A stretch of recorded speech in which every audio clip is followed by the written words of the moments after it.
Hi there, I'm Rebecca and a really warm welcome back to my channel PumpkinBecki. I've got one of these handy, so it must be time to make the Christmas wreath. Let's get started.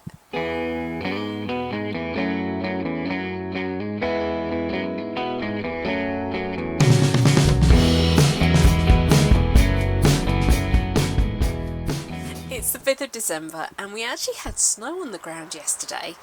It was really beautiful to wake up to, but Katie and Darcy did not know what to do with it.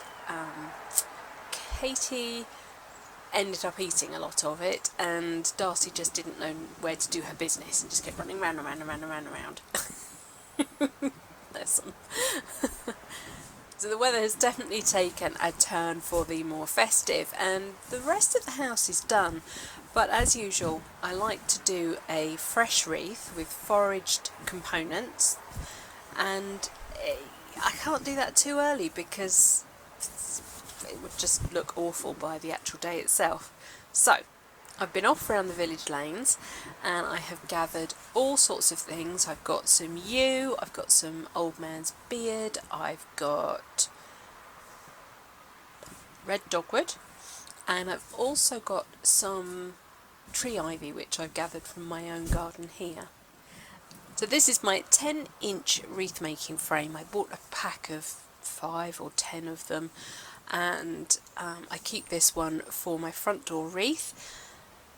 It kind of looks a bit small when it's got nothing on it, but once it's filled with foliage, it makes the perfect size wreath for my front door. And this year I'm using garden twine instead of wire. There's 2 reasons. This is compostable, and the second reason is I can't actually find my florist wire. It's here somewhere, but if you turned around and saw the state of the rest of the shed, you would know why I couldn't find it. It might even be in the greenhouse, but who's got time to look? Not me. So, twine it is. I thought it was going to be a disastrous foraging session because when we went down the lane that I normally go down to get my dogwood, I discovered that the hedge cutting team had been through and taken everything right back down to trunks. No! My Christmas wreath! So they probably did that last week or something. Helpful! So I had to travel a little bit further afield, but then I found the perfect stretch of hedgerow that hadn't been cut on the tops, which meant I had some really nice long bits. Let's start first off though with the old man's beard. That is the wild clematis that you often see in hedgerows, and then in winter this is how the seed heads look.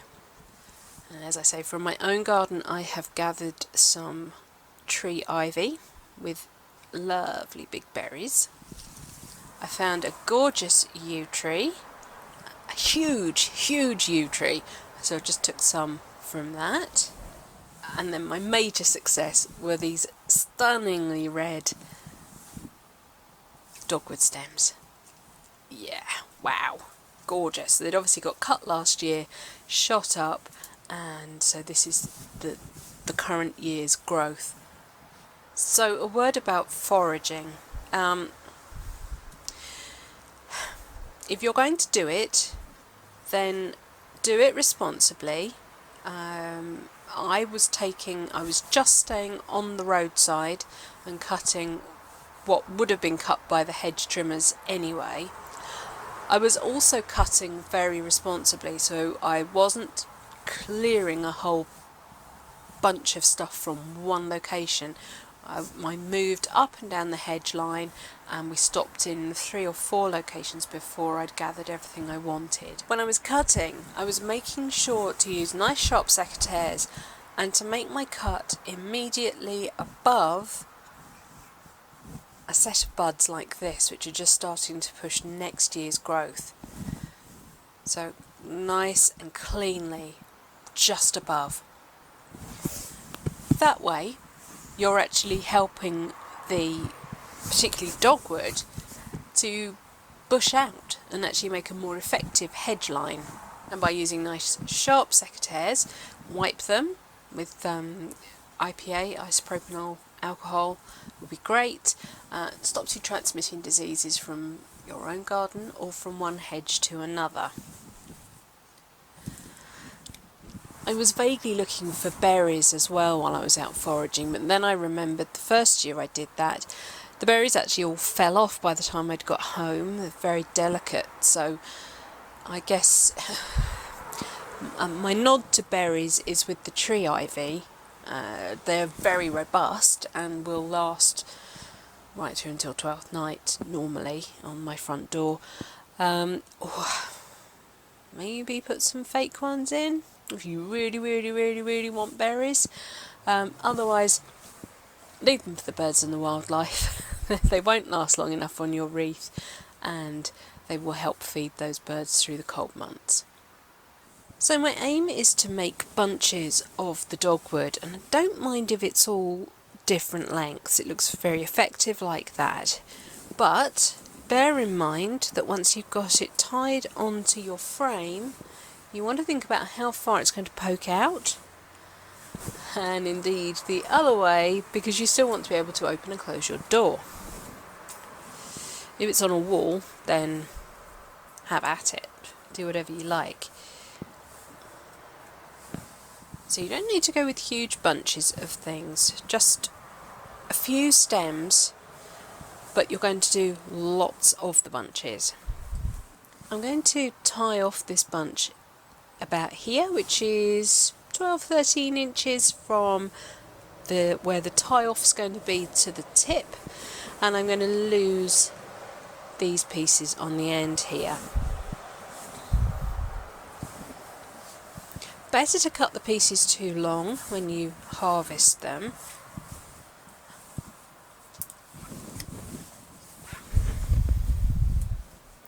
Then end up with very short bits that you can't actually use for anything. And I'm just tying a simple double knot there.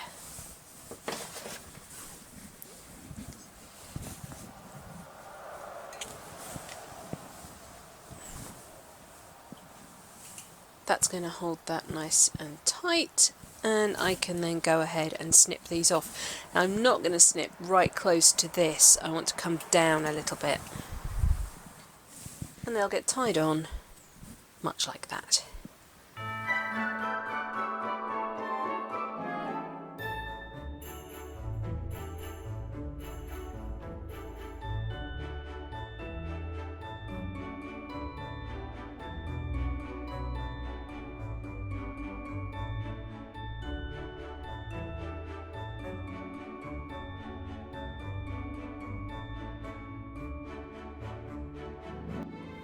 That's the dogwood all bunched up, and now we're moving on to this yew that I managed to pick. And actually, if you look at it, there's lots of berries happening along the back. If my camera would focus. There we go. Look at all those berries. So I'm going to clean these down to smallish branches that will sit on top of the dogwood, just like that. So the dogwood is going to radiate around, and then actually I might come in a little bit tighter with the yew, so actually split that into two pieces. And if a piece looks a little bit spindly, I can always layer up just like that and create that little bunch again with some twine. You don't need to defoliate like you would with a floral arrangement in water. In fact, lower branches and foliage will help keep your bunches tighter together. There we go, so just little hand-sized sprigs like that.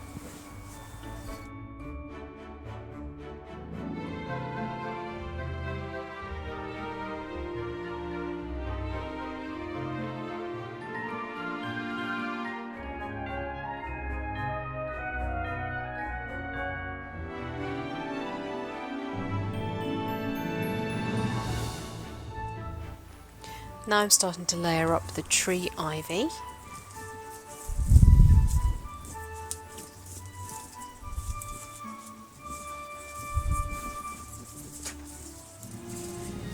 little sprigs.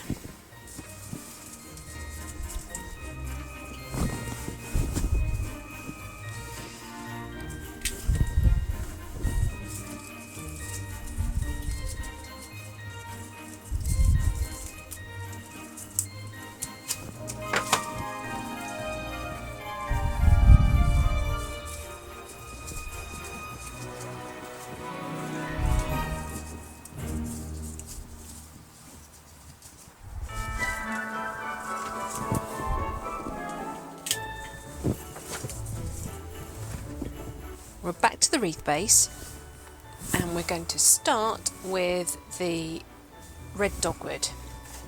First off, I'm going to tie some twine onto my wreath base.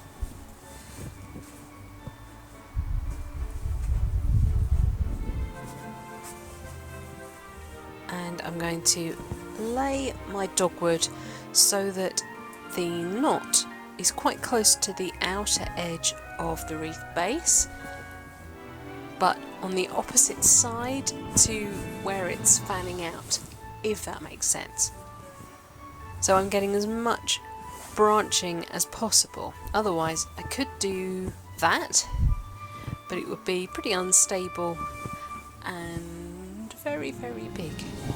So by doing this, it makes a fuller wreath, because you're covering up so much more of the frame, and keeps it in a nice scale and makes it really stable and secure. I'm going to cut myself a length of the twine and start lashing this on.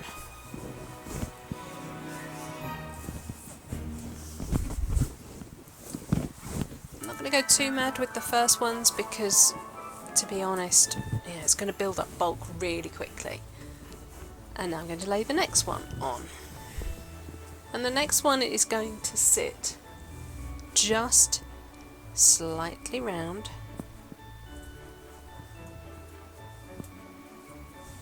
Remember to keep the knot fairly close to the edge. Don't be afraid to try a couple of different positionings for the strapping and to move the branches around as you're going. And you can see how much easier it is to handle bunches of twigs than it would be to try and handle individual twigs. Remember, this is just the first layer, so we're not trying to get full coverage on this layer. And each time we go round, it will increase the stability of the foliage and branches that are on there. And yes, there's probably going to be a point where you think, I am not going to put this on my front door. It's a mess. But it gets better, I promise. This is just layer one. Don't give up yet. So just by taking a single strand of string and lashing all the branches together, you can see that this side is already a lot more stable than this side. So I just need to carry on weaving this round. From my experience, wire does make a much firmer wreath much more quickly, but yeah, it has disadvantages. It can bite into branches too much and actually break them, which I have done.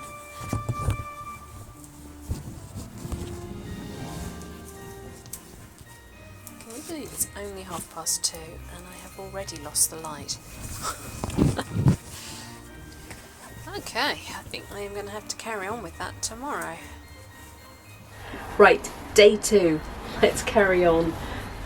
This is where we got to yesterday, and yeah, it looks a bit cray-cray at the moment, but everything is now pretty firmly held.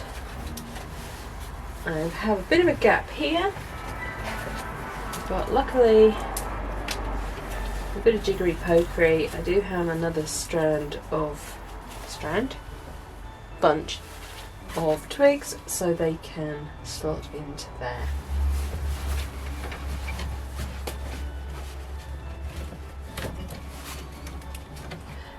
Okay, that's looking a little bit more spherical now. The next stage is to start putting the yew and the berries together.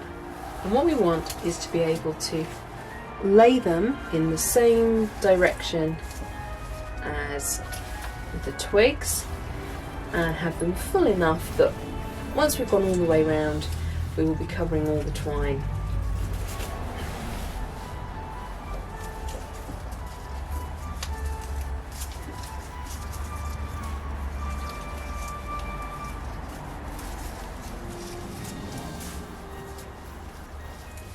I've just quickly tied those two bunches together. I could have made them together, and in the past I have done, but I wasn't exactly sure what I wanted or needed, so I kind of waited, slept on it, and then came back to it. And these bunches will lay on top of the red dogwood.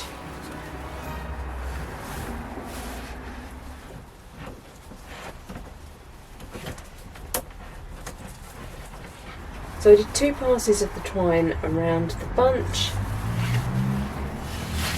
and just secured it with a knot at the back, and it's firmly on there.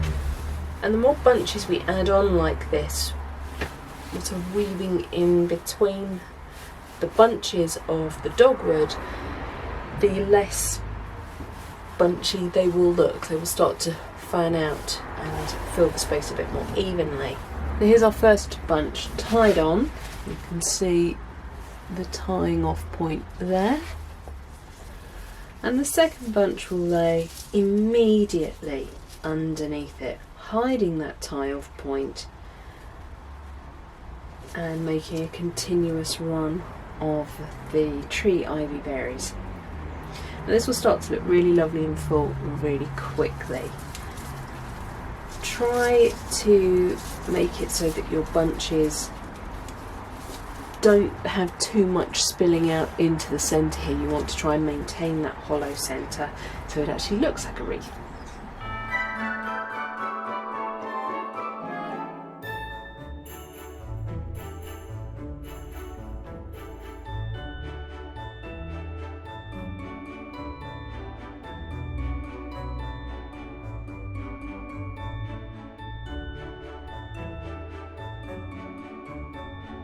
Right, I am now about to place the last branch, and you can see how lovely and full this is looking. Yes, I've got some spaces where you can see the twine, but I have a plan for that. Remember to tie your twine as tightly as you can. As this wreath ages,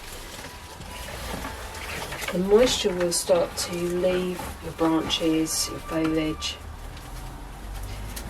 and so they'll get thinner naturally, and that can make elements slip if you haven't really bound them together tightly. And so it's also really important to make sure that you are incorporating the wreath frame as you're working, because that will add to the stability and help hold it all together as it is desiccating.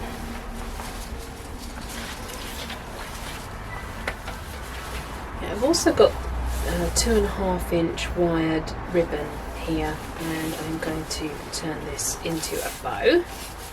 So to make my bow, I find the middle, and I make 2 loops. Don't worry about how big they are right now, because you can adjust them. Take one round the back and pass it through the centre loop and pull the 2 ends. And then you kind of finagle it until it starts to look right.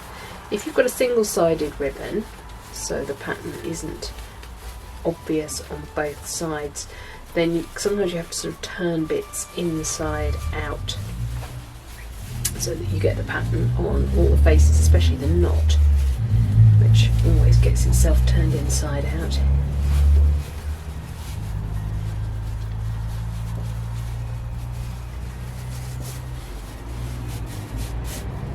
As you start to adjust and tighten,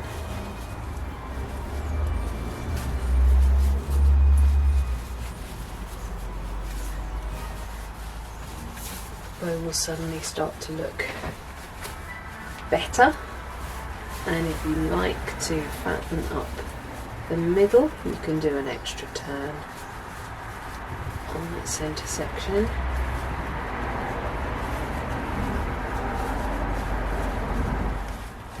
Now I've definitely got a piece of string visible there, so I can make that my connection point for my ribbon. I think that could even go a little bit bigger.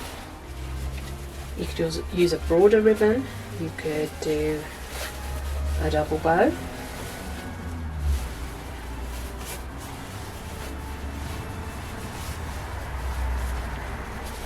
So you could make this bit smaller.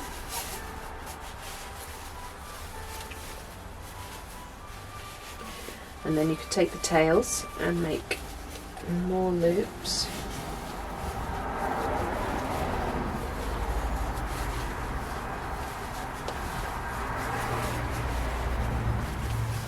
And then you can simply wrap the tail round.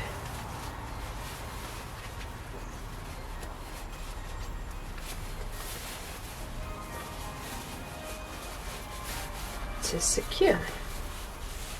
And then just make sure that your front bow is sitting on top of the larger back bow. So just finesse the loops until you've got your two back ones looking a similar size and your two front ones looking a similar size to each other. And then wrap the tails around in opposite directions. Probably best to try and secure that off with a piece of wire directly behind where you have made the knot. Okay, so that's super secure. And then I can use these tails to tie this on to the wreath itself. So here's my wreath. Here's the piece of twine that is exposed.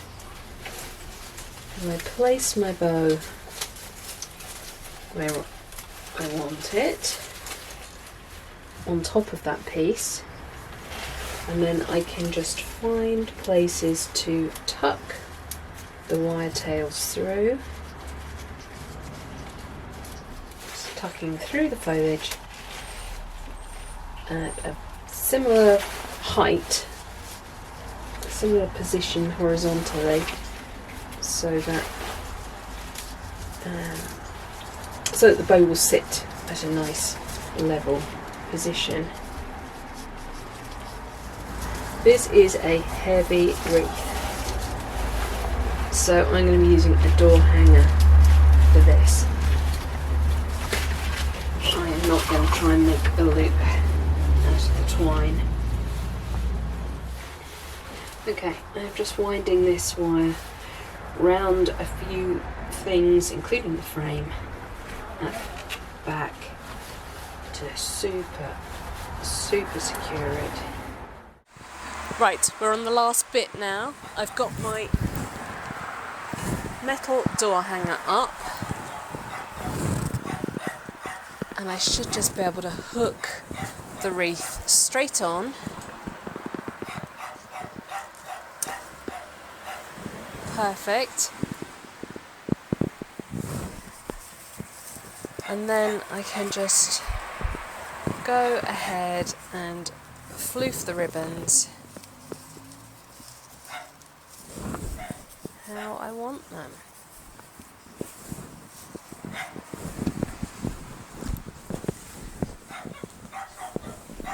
Do excuse Katie, she can hear me and she's barking.